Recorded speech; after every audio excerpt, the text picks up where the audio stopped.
Hi friends, this is Karn and welcome to Karn ISPCS Academy। Friends, हम लोग आज से जो प्रैक्टिस सेट स्टार्ट किए हुए हैं Patna high court assistant mains के लिए डिस्क्रिप्टिव पार्ट, उसका अभी हिंदी व्याख्यान देखेंगे। इसका English PDF solution Telegram group में शेयर किया जा चुका है।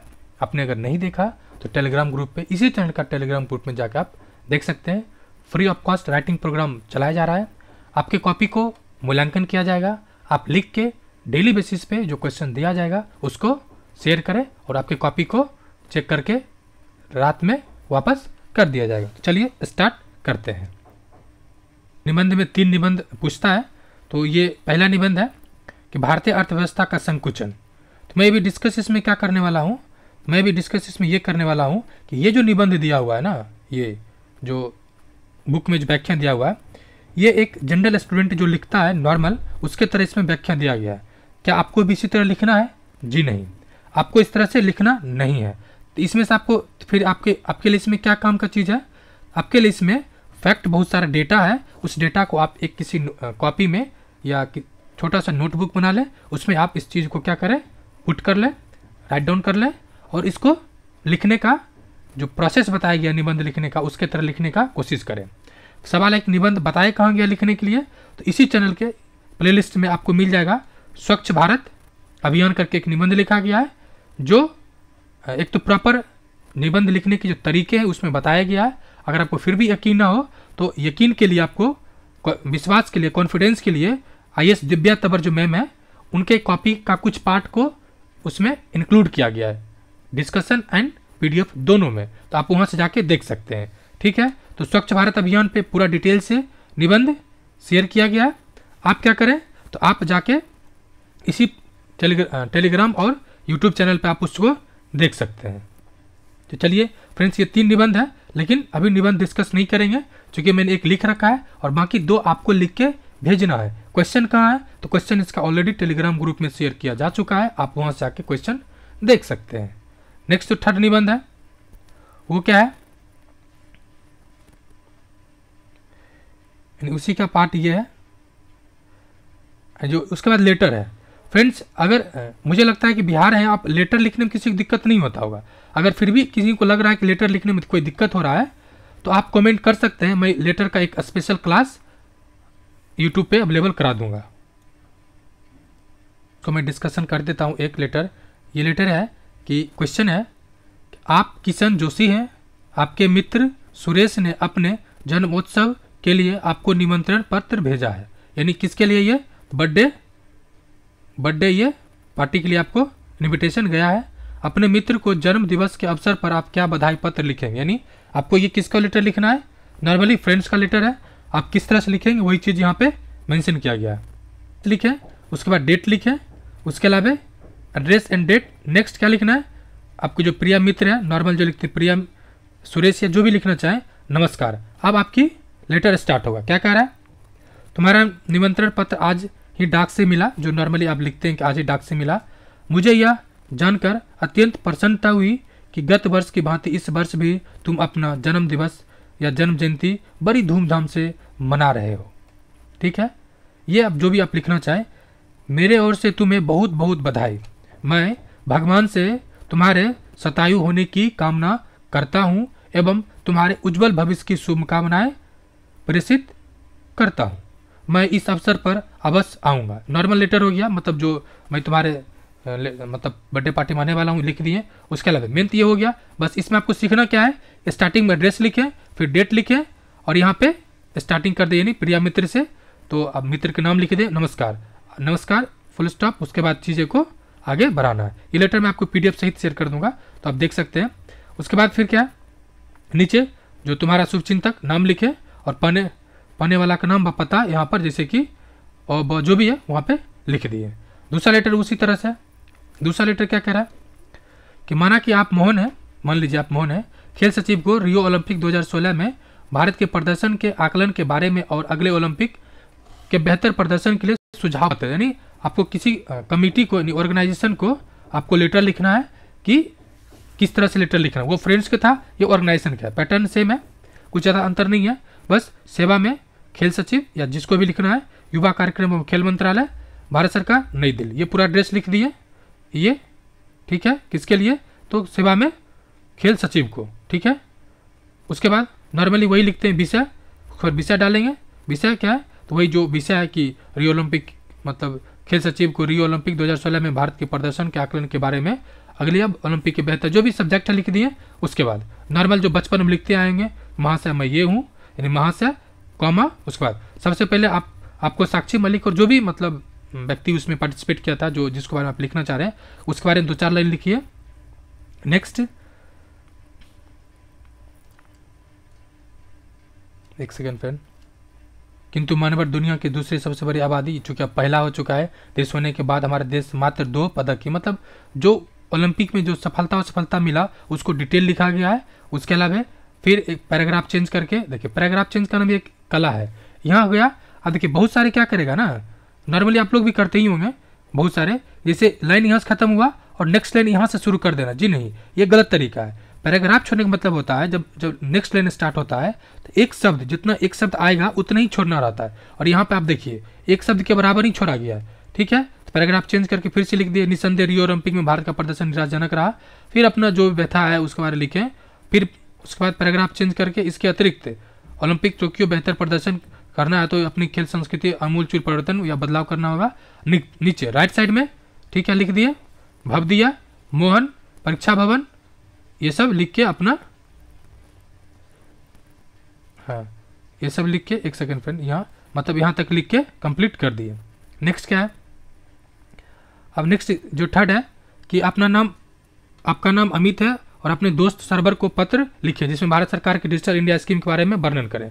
सेम चीज़ है, मित्रों को पत्र लिखना है, ठीक है, वही चीज़ है। तो वहाँ स्टार्ट करेंगे उसका एड्रेस, फिर जो भी एड्रेस पूरा हुआ, डेट, फिर प्रिया मित्र जो भी नाम है, नमस्कार एंड कहानी शुरू कर देना। यहाँ प्रिया मित्र बाद full stop, sorry comma and full stop बाद चीज़ें स्टार्ट। यहाँ पर भी देखिए एक लाइन ही छोड़ा गया है, यानी इसमें भी नॉर्मल क्या है, आपको एड्रेस लिखना है, डेट लिखना है और फिर संबोधन जो प्रिया मित्र जिस तरह से करते हैं उस तरह से आगे चीज़ें को बढ़ा देना है। फिर वो लिख देना है जो भी आप बहुत दिनों से मैं तुम्हें जो भी है डैश डैश के बारे में लिख देना है। इसका मैं PDF शेयर कर देता हूँ। फिर नीचे भी इस तरह से लिख दिए और आगे प्रोसीड कर देना है। फिर लेफ्ट साइड ही पूरा अपना मतलब निसंदेह पत्र के माध्यम से अवश्य पूछे। फिर अपने मित्र साथियों जो भी है, तुम्हारे अन्य साथी को भी मेरी शुभकामनाएं, तुम्हारा अभिन्न अमित, इस तरह से लिखे। आप देखिए अब जो डिस्कशन का पार्ट है ये इंपॉर्टेंट है। क्या है? ये इम्पॉर्टेंट है। अब देखिए अब क्वेश्चन PDF आपने पढ़ा होगा तो उसका शीर्षक ये था, मतलब ये था कि हिंदी किस, ये जो पूरा है मतलब शीर्षक है। देखिए यहाँ पर सबसे पहला सवाल यही है, सर शीर्षक कितने लाइन का होना चाहिए? तो फ्रेंड्स शीर्षक का कोई एक फिक्स लाइन नहीं है। शीर्षक का मतलब होता है कि आप वैसा चीज़ लिखें जो लिखने जा रहे हैं उसका सही अर्थ में आप बता सके जो मैं क्या लिखने जा रहा हूँ। अगर आपने इसका क्वेश्चन पढ़ा होगा, नहीं पढ़ा तो प्लीज़ क्वेश्चन पहले पढ़ लीजिएगा, उसको एक बार लिखने की कोशिश कीजिएगा, फिर सॉल्यूशन PDF को आपको पढ़ना है, ठीक है। तो इसमें जो कह रहा है, क्या कह रहा है, शीर्षक है तो हिंदी भाषा का विकास और दक्षिण भारत का योगदान, ठीक है। आज जैसे ये जो पैसेज था, पैसेज काफ़ी लंबा चौड़ा है, उसमें दिया हुआ कि हिंदी किस तरह से, जो हिंदी है वो नॉन हिंदी प्रदेश में यानी जो गैर हिंदी भाषी राज्य है यानी साउथ इंडिया बोलिए, तो उसमें किस तरह से हिंदी का प्रचार प्रसार हुआ, ठीक है। इस शीर्षक, अगर इसको पैराग्राफ आप पढ़िएगा तो एक शीर्षक तो यहाँ दिया हुआ है, एक शीर्षक तो है हिंदी भाषा के विकास और दक्षिण भारत का योगदान, लेकिन मैं आपको ये बताना चाहता हूँ कि एक पैराग्राफ में कई शीर्षक है और किसी पैराग्राफ का एक फिक्स शीर्षक नहीं होता है। इसीलिए आप शीर्षक को लेकर बहुत चिंतित होने की जरूरत नहीं है। अगर हो भी रहा चिंता तो 2-3 आप भावार्थ लिखे या संक्षेपण लिखेगा तो आपको चीज़ें आसानी से क्लियर हो जाएगी। जैसे अगर पैराग्राफ आपने देखा होगा तो उसका मैं 2-3 शीर्षक आपको बताना चाहता हूँ ताकि आपको डर हो जाए, मतलब डर खत्म हो जाए शीर्षक से। जैसे हिंदी का विस्तार, जैसे यहाँ विकास है तो हिंदी का विस्तार, आप हिंदी का विस्तार और दक्षिण भारत। उसके बाद हिंदी जो है राष्ट्रीय एकता का प्रतीक, ठीक है, ये हो गया। उसके बाद दक्षिण भारत और हिंदी, ठीक है, दक्षिण भारत और हिंदी, मतलब सीधे लिख सकते दक्षिण भारत, योगदान भी नहीं, दक्षिण भारत और हिंदी। यानी ये क्या दिखा रहा है कि हिंदी का संबंध कहीं के दक्षिण भारत से है या दक्षिण भारत और राष्ट्रीय एकता, यानी हिंदी के माध्यम से राष्ट्रीय एकता कैसे स्थापित किया जा रहा है, नॉर्थ से साउथ, साउथ और ईस्ट से वेस्ट, ये भी कहा जा रहा है। तो एक कोई भावार्थ या संक्षेपण का शीर्षक एक नहीं होता बल्कि कई होता है, बस आपको उसका जिस्ट समझना है और चीज़ों को आगे प्रोसीड करना है। तो चलिए पहले हम लोग ये देखते हैं, क्या सबसे पहले पैसेज देखते हैं, फिर उसका भावार्थ देखेंगे। ये पैसेज है, कह रहा है कि दिए गए उदाहरण को पढ़कर भावार्थ लिखें एवं उचित शीर्षक का चयन करें। तो शीर्षक चयन करने में आपको टेंशन नहीं लेना है, आराम से पैसेज पढ़ना है, 3-4 कीवर्ड को खोजना है और उसी कीवर्ड को एक सेंटेंस के रूप में लिख देना है। कोशिश कीजिए कि 3 से 4 वर्ड में हो जाए। अगर 4 वर्ड में नहीं होता है तो चिंता की कोई बात नहीं है, आप ऐसा शीर्षक लिखिए जो कम से कम चीज़ें स्पष्ट हो जाए। चलिए एक बार हम लोग पैसेज देखते हैं, फिर इसका भावार्थ को भी देखेंगे। क्योंकि फ्रेंड्स भावार्थ भी और संक्षेपण भी पूछा जाता है, तो इसमें भावार्थ दिया हुआ है, नेक्स्ट में संक्षेपण होगा, तो संक्षेपण को भी हम लोग डिस्कशन करेंगे। ठीक है, तो देखते हैं चीज़ें किस तरह से आगे इसमें दिया हुआ है। कह रहे हैं भारत के अहिंदी प्रदेशों अर्थात जो नॉन हिंदी प्रदेश है, जैसे साउथ इंडिया, जो साउथ इंडिया है ये वाला पार्ट, नॉन हिंदी प्रदेश, जिन लोगों ने हिंदी के पौधे को अपने त्याग से सींचा। देखिए यहाँ पर कितना शब्द आया है, पहले बात हिंदी है, दूसरा बात हिंदी का एक पौधा यानी हिंदी का विकास, उसने दक्षिण भारत का विशेष योगदान रहा है। यानी क्या कह रहा है कि जो हिंदी के डेवलपमेंट में यानी हिंदी के विकास में, ठीक है, उसमें दक्षिण भारत का योगदान बहुत ही महत्वपूर्ण रहा। यानी इसमें कीवर्ड 2 आया, एक तो हिंदी का विकास, ठीक है, दूसरा दक्षिण भारत या हिंदी प्रदेश में हिंदी का विकास, 2 वर्ड आया। नेक्स्ट कह रहा है विशेष योगदान रहा है। पुनर्जागरण के समय जनता में देश अभिमान, राष्ट्रीय एकता की भावना पैदा करना आवश्यक था। अतः पूज्य बापूजी ने देश को सबल बनाने और स्वतंत्रता संग्राम को आगे बढ़ाने के लिए हिंदी को ही माध्यम के रूप में स्वीकार किया। यानी यहाँ पे एक शीर्षक यहाँ भी बन रहा है कि क्या कर रहा है कि हिंदी जो राष्ट्रीय एकता या राष्ट्रीय स्वाभिमान का प्रतीक बना, या राष्ट्रीय एकता का क्या बना, प्रतीक बना। एक शीर्षक ये भी दे सकते हैं, मैं आपको इसी में चीज़ें डिस्कस करता जाऊंगा ताकि आपके लिए चीज़ें आसान हो जाए। ठीक है, समूचे देश के लिए ही समान भाषा पर बल दिया गया, एक समान भाषा पे बल दिया गया, क्योंकि अगर एक भाषा रहेगा तो सब, अगर एकता होता है, एकता की जो सूत्र है या एकता की जो बंधन, उसमें सबको पिरोया जा सकता है, सबको बांधा जा सकता है, ये उद्देश्य था। बापूजी के प्रयत्नों के कारण ही दक्षिण भारत में हिंदी प्रचार कार्य आरंभ हुआ। यानी हिंदी के प्रचार कार्य में बापू का योगदान, ठीक है, ऐसे भी दे सकते हैं कि दक्षिण भारत और मतलब हिंदी का योगदान दक्षिण भारत। अब दूसरा शीर्षक दे सकते हैं कि हिंदी का विकास और बापू, यानी हिंदी का विकास और बापू, या दक्षिण भारत में हिंदी का विकास और बापू। ठीक है, ये भी शीर्षक बना सकते हैं। तो मतलब शीर्षक कई हो सकता है, बस मैं ये कहना चाह रहा हूँ आपको शीर्षक के लिए चिंता करने की कोई बात नहीं है फ्रेंड्स। ठीक है, कह रहा है, ठीक है, प्रचार कार्य आरंभ हुआ या शुरू हुआ। राजर्षि पुरुषोत्तम दास टंडन ने भी उनका साथ दिया। मद्रास में सन 1919 में हिंदी साहित्य सम्मेलन के दक्षिण प्रचार कार्यालय के रूप में, यानी दक्षिण प्रचार कार्यालय के रूप में हिंदी प्रचार सभा की स्थापना हुई। कब? 1919 में। हिंदी का प्रचार करने के लिए बापूजी ने अपने पुत्र श्री देवदास गांधी और उनके साथी स्वामी सत्यदेव जी परिव्रजक को मद्रास भेजा। दक्षिण के नवयुवकों को हिंदी भाषा दिलाने के लिए इलाहाबाद भेजा। यानी दक्षिण के युवक को कहाँ भेजा? इलाहाबाद। और जो उत्तर के थे या नॉर्थ वेस्ट के थे, सबको कहाँ भेजा? साउथ इंडिया में। हिंदी प्रचारकों को तैयार करना और उनके द्वारा लोगों में हिंदी के प्रति अभिरुचि पैदा करना ही बापूजी का मुख्य कार्य रहा। ठीक है, सन 1924 में दक्षिण भारत हिंदी प्रचार सभा की स्थापना करने का श्रेय बापूजी को ही जाता है। महर्षि दयानंद ने अपनी मातृभाषा गुजराती, चूंकि गुजरात के थे, गुजरात के बजाय हिंदी में ही सत्यार्थ प्रकाश की रचना करके भारतीय का परिचय दिया। उसी तरह बापूजी ने भी गुजराती या अन्य किसी एक विशिष्ट प्रदेश की भाषा न अपनाते हुए भारत के जन जन की भाषा हिंदी को ही भारत की राष्ट्रीय एकता के रूप में स्वीकार किया। इस प्रकार हिंदी राष्ट्रीय एकता के प्रचार का भाग बना। ये भी शीर्षक बना सकते हैं आप, हिंदी राष्ट्रीय एकता का मतलब राष्ट्रीय एकता प्रचार का वाहक, ठीक है, यह राष्ट्रीयता का प्रतीक हिंदी, मतलब कई शीर्षक हो सकता है। बस मैं आपको यह बताना चाहता हूँ, शीर्षक को लेकर चिंतित होने की जरूरत नहीं है। उसे भारतीयता का प्रतीक समझे जाने लगा। हिंदी का प्रचार कार्य बढ़ते ही सभी प्रदेशों में सन 1936 में प्रांतीय सभाओं का गठन हुआ। सन 1937 में मद्रास के मुख्यमंत्री और बापूजी के अत्यंत प्रिय अनुयायी राजा जी केंद्रीय सभा के उपाध्यक्ष थे। उन्होंने ही मद्रास के सभी विद्यालयों में अधिकृत रूप से हिंदी प्रवेश करवाया और प्रचार कार्य को एक नया वेग दिया। जिस प्रकार स्वराज के लिए राष्ट्रीय भक्तों ने त्याग किए,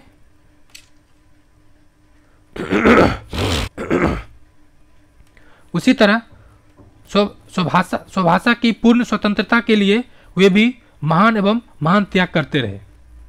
दक्षिण और उत्तर भारत के लोगों के बीच प्राचीन काल से ही आज तक विभिन्न संतों, ऋषि और साधकों को भावनात्मक एकता को कायम करने का भागीरथी प्रयत्न किया गया। भक्त कवियों ने आध्यात्मिक एकता को अक्षुण्ण रखा।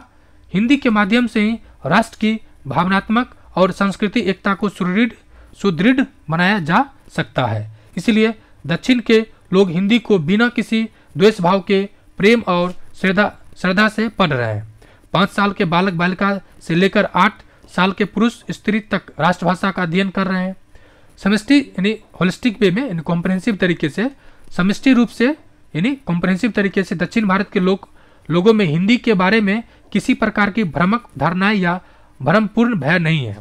आंध्र प्रदेश, कर्नाटक, केरल, तमिलनाडु के हजारों हिंदी सेवियों ने अपने अपार त्याग से हिंदी पौधे को सींचा ही नहीं अपितु संकटों और काल के कठोर थपेरों के सुरक्षित रखा। डॉक्टर धीरेन्द्र वर्मा के शब्दों में, देश में स्वतंत्रता प्राप्ति के 10 वर्ष बाद अंग्रेजों का लौटता हुआ महत्व बुझते हुए दिए कि बढ़ने वाले लौ अथवा मरते हुए आदमी के संभल जाने के समान है।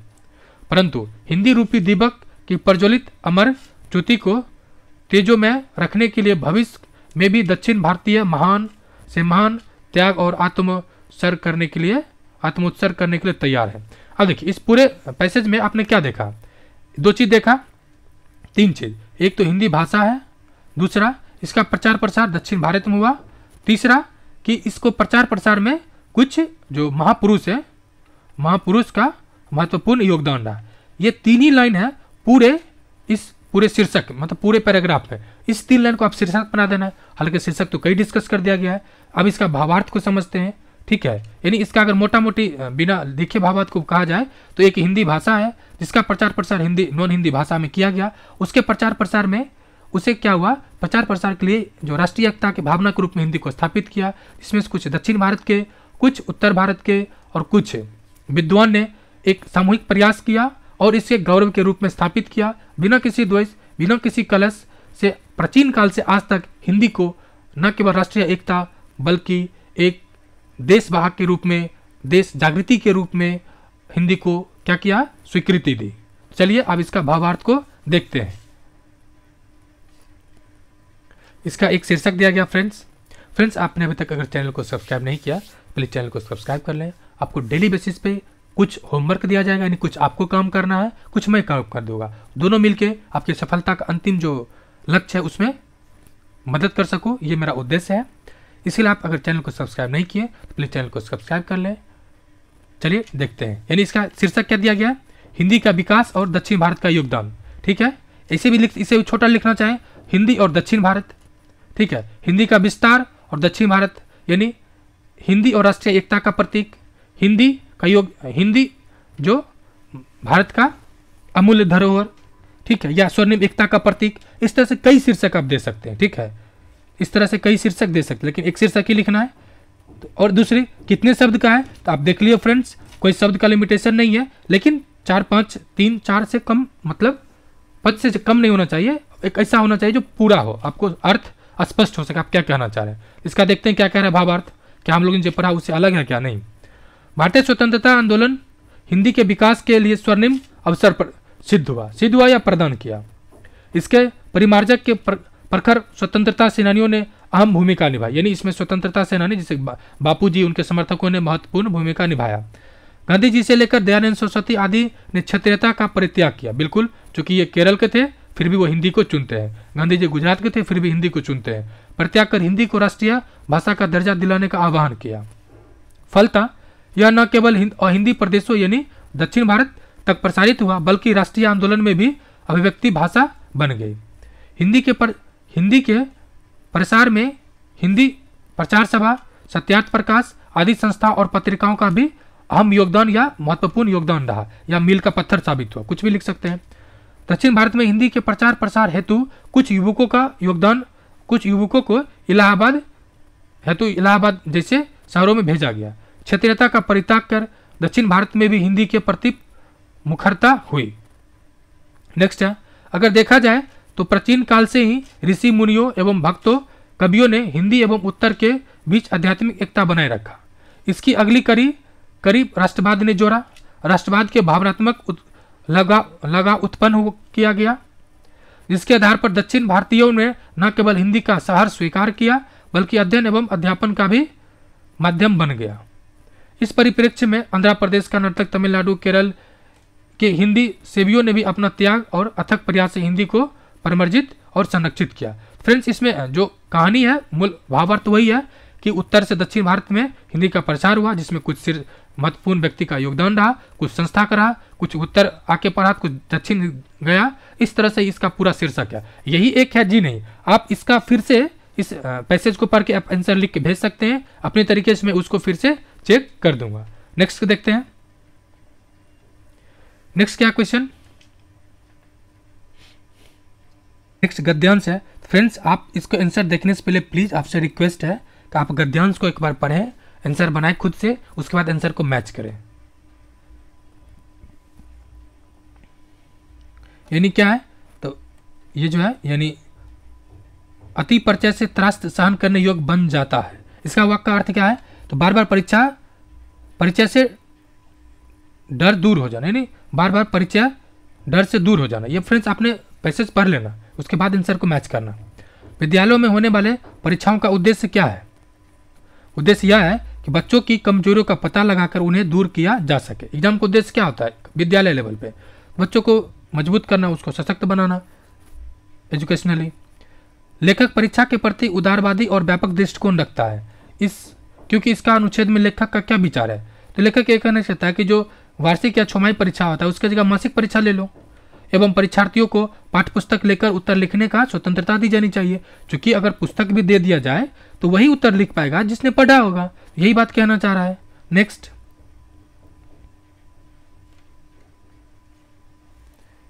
कह रहा है कि पाठ्यपुस्तक देखकर उत्तर देने की स्वतंत्रता से बच्चों की इस कुशलता और समझ का पता चलता है कि वे पाठ्यपुस्तक का प्रयोग कैसे करते हैं। मतलब सिंपल सी बात है, किस तरह से लिखेगा, कहते हैं अकल के लिए भी नकल के लिए भी अकल चाहिए, वही चीज़ यहाँ पे आपको फिट करना है। छात्रों के विषय पर कैसी पकड़ एवं समझ है, इसके जांचने का एकमात्र तरीका क्या है? परीक्षा। ठीक है, नेक्स्ट है। अब क्या कह रहे हैं, क्वेश्चन नंबर 5 है कि वाक्य प्रयोग। क्या कह रहा है? वाक्य प्रयोग। क्वेश्चन है, दिए गए मुहावरे एवं लोकोक्ति का वाक्य प्रयोग करके जिससे कि उसका अर्थ सही प्रेरित हो सके। क्या कह रहा है? लोकोक्ति है, इसका वाक्य में प्रयोग करना है। ठीक है, कह रहा है पेट में दाढ़ी होना। पेट में दाढ़ी होना मतलब क्या कहना चाह रहा है इसके माध्यम से? दाढ़ी किसको होता है? बड़ा आदमी को। इसका अर्थ ऐसे याद कर सकते हैं, चूंकि ट्रिक के माध्यम से बड़ा आदमी की दाढ़ी होता है, यानी इसका अर्थ होता है पेट में दाढ़ी होना का मतलब होता है कि छोटी आयु में बुद्धिमान यानी तेज हो जाना। छोटी आयु में क्या होना? बुद्धिमान होना। क्या होना? बुद्धिमान होना। ठीक है, अब इसका अर्थ में क्या होगा? वाक्य प्रयोग। राम के भला बुरा बोलने पर केशव भी घर से भाग गया। क्या कह रहा है? आप फ्रेंड्स लिख लें, राम के भला बुरा बोलने पर केशव भी घर से भाग गया। अब राम केशव के भी परिवार का भरण पोषण करके पाप काट रहा है। ठीक है, दोनों हो गया वाक्य। मतलब पाप काटना मतलब क्या हुआ? प्रायश्चित पूरा करना, यानी कहते हैं ना पाप काट करना यानी प्रायश्चित करना। ठीक है, ये दोनों का प्रयोग करना है। क्या करना है? दोनों का प्रयोग करके वाक्य बनाना है। पहला है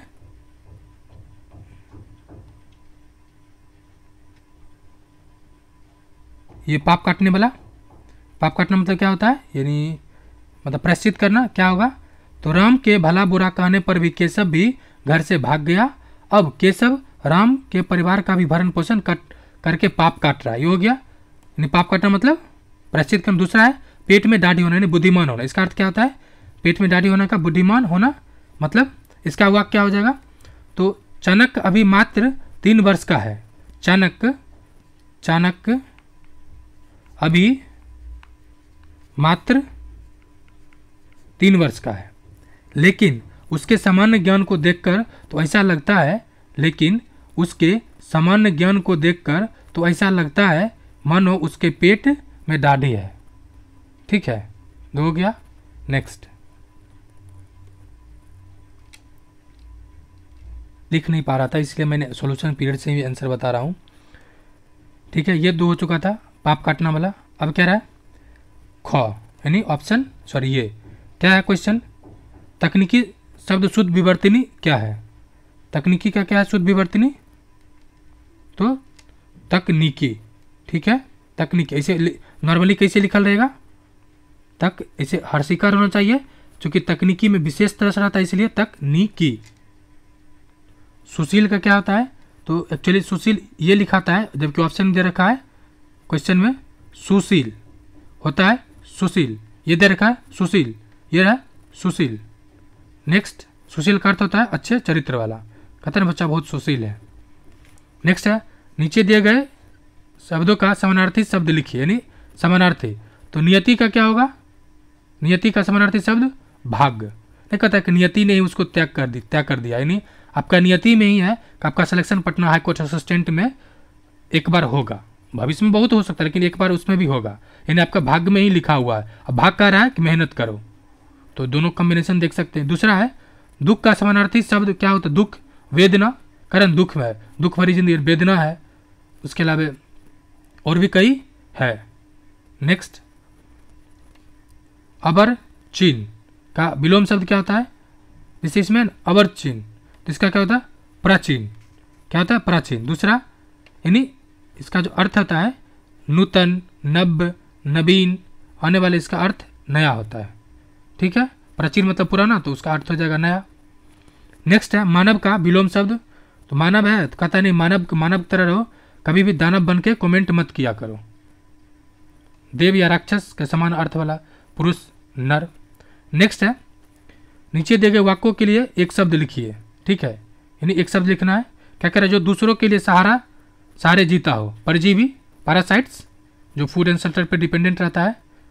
दूसरा है किए हुए को ना मानने वाला, यानी जो करे लेकिन माने ना, यानी क्या कहता है कृतघ्न।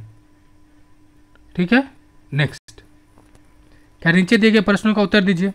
क्रय शब्द में कौन सा उपसर्ग लगाने से अर्थ विपरीत हो जाएगा, तो क्रय है, क्रय में क्या लगाएंगे विक्रय, विक्रय नहीं वो हर्षिकर उपसर्ग लगेगा, उपसर्ग चूंकि पहले लगता है। नेक्स्ट है कि संस्कृति शब्द का विशेषण क्या होगा, सांस्कृतिक होगा, संस्कृति का विशेषण सांस्कृतिक। संज्ञा या सर्वनाम की विशेषता बताने वाले को क्या कहते हैं विशेषण। यानी जैसे आप पढ़ने में बहुत तेज है तो आपका विशेषण हुआ तेज। कह रहा है नेक्स्ट क्वेश्चन है जो निश्चित है, निश्चित शब्द क्रिया विशेषण के किस भेद के अंतर्गत आता है, यानी क्रिया विशेषण के किस भेद के अंतर्गत आता है, तो क्रिया विशेषण के परिणामवाचक विशेषण के रूप में आता है। फ्रेंड्स आपको विशेषण पढ़ाया जाएगा तो इसके लिए टेंशन मत लें, बस 13 तक थोड़ा सा अभी शेड्यूल बिजी चल रहा है, बाकी आपको पूरा डिटेल से हिंदी पढ़ाया जाएगा। ठीक है, इवन मैं भी हिंदी साहित्य से एक बार मेंस लिख चुका हूँ, तो ऐसा नहीं है कि टाइम पास करूँगा, आपके साथ उचित न्याय करूँगा। नेक्स्ट है क्या कह रहा है कि क्रिया विशेषण 4 प्रकार के होते हैं, जैसे स्थानवाचक, कालवाचक और रीति और परिणामवाचक। ये कौन था परिणामवाचक, क्योंकि निश्चित कह रहा है, निश्चित यानी आप अगर ईमानदारी से मेहनत कर दीजिएगा आपका निश्चित पटना हाईकोर्ट में सिलेक्शन होगा। नेक्स्ट है हिंदी में कृति प्रत्ययों का संख्या कितनी होता है, यानी जो कृत प्रत्यय है उसकी संख्या कितना है 28, कितना है 28। नेक्स्ट उसका डिटेल है। जो शब्द के अंत में जुड़कर उसमें परिवर्तन ला दे वह प्रत्यय कहलाता है। उपसर्ग पहले, ऐसे कहते हैं उपराष्ट्रपति, उपराष्ट्रपति यानी राष्ट्रपति से छोटा यानी पहले, राष्ट्रपति से छोटा यानी उप मतलब पहले, प्रत्यय मतलब बाद में, वही चीज यहाँ पे कह रहा है। कृत प्रत्यय और तद्धित प्रत्यय, कृत और तद्धित प्रत्यय, प्रत्यय जो धातु के अंत में जुड़ते हैं कृत प्रत्यय कहलाते हैं। ये निम्न प्रकार के, जैसे अक अन अंत में, ठीक है, जैसे अक अन अना आई इत इत्र ई उक ती दान नाक एवं बाज आदि है, ठीक है। नेक्स्ट, वृत्त धातु में नुमुल प्रत्यय लगने से वृंत शब्द रूप बनेगा। क्या बनेगा? वृत्त प्रत्यय में नमूल प्रत्यय लगने से कौन बनेगा? नमूल प्रत्यय लगने से व्रत शब्द बनेगा। अब कह रहा है कृष्णा ने गाना गाया, वाक्य में कौन कारक है? तो कारक कौन है? तो कारक कृष्णा ने गाना गाया, वाक्य में कर्ता कारक है। फ्रेंड्स कारक आपको भी पढ़ाया जाएगा, सो डोंट वरी, टेंशन लेने की नहीं है। यहाँ कह रहा है संज्ञा या सर्वनाम वाक्य अंत में अंत पदों से जो संबंध होता है उसे कारक कहते हैं। हिंदी में कारकों की संख्या 8 है, ठीक है। कौन कौन है? कर्ता ने कर्म को करण से, संप्रदान को किला पदान से, संबंध काके की, अवधिकरण में पर और संबोधन से है।